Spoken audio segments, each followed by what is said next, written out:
Moštoje Lazarevac biće održana promocija knjige Deveti krug Svetog kralja Igora Đurića, romana u kojem je glavni lik manastir Visoki Dečani. To je mistična istorija naroda i klasična povest kosmosa. Ja sam više navrata iznosio tvrdnje da ništa ne može da se meri u Evropi. Ono što sam do sad video sam praktično sve osim Islanda i Malte, da ni španjske katedrale, ni francuske gotičke katedrale, ni ruske crkve, možda je to moj subjektivni doživljaj, ali to je tako.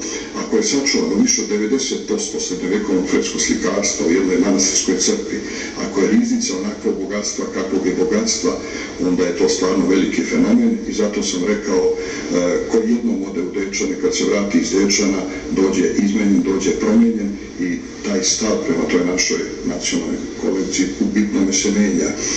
Igor Đurić je već afirmisan pisac, Igor Đurić je aktivan bloger, Igor Đurić živi u našoj sredini, on je rodom iz istoka u Metohiji, međutim već skoro 2 decenije on živi u Lazarevcu, postoji u Lazarevcu, piše u Lazarevcu, jedan nenametljiv čovjek, jedna izuzetna intelektualna gromada. Ja sam ubeđen da je među najobrazovanijim ljudima koji žive na našim prostorima i napisao je izvanredan roman u kome je na neki način glavni lik manastir Dečani.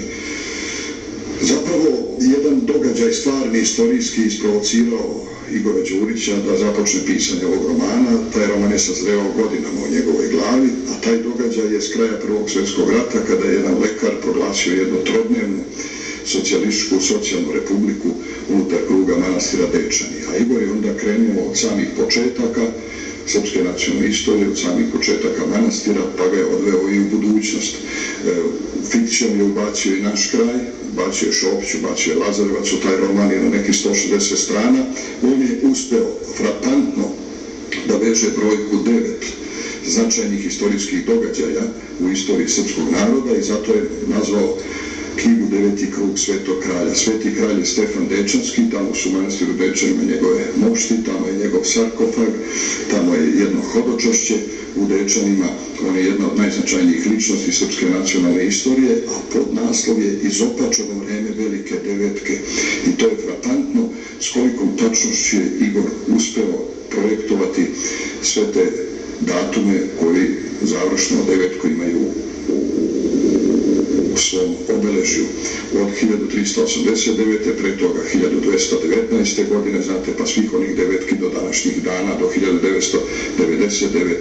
i tako dalje, pa čak ide i u daleku budućnost. Roman je izuzetno dinamičan, roman je roman sa mnogo dijaloga, roman je roman kratkih rečenica, roman je nešto što se relativno brzo pročita, ali roman je pravo osveženje na našem književnom prostoru. Ja ga donekle poistovećujem sa knjigom koja je nagrađena nagradom Meša Selimović, Ćutanje iz gore Mirka Demića.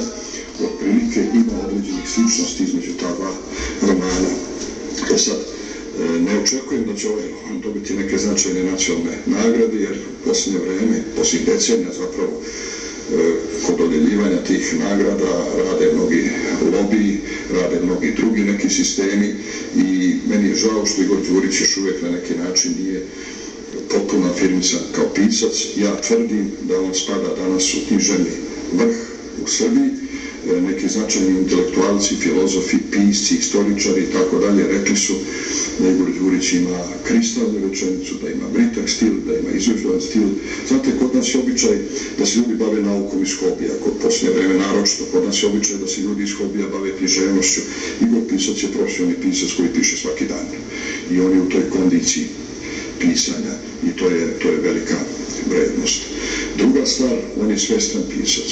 On piše izuzetno dobro i poeziju i izuzetno dobre refleksije daje na savremena događanja, na istorijska događanja, prati izuzetno kulturne događaje, ono što se događa u naučnim sferama i kažem jedan intelektualac koji je posvećen nauci, koji je posvećen umetnosti, koji je posvećen književnosti, kulturi, književnosti iznad svega.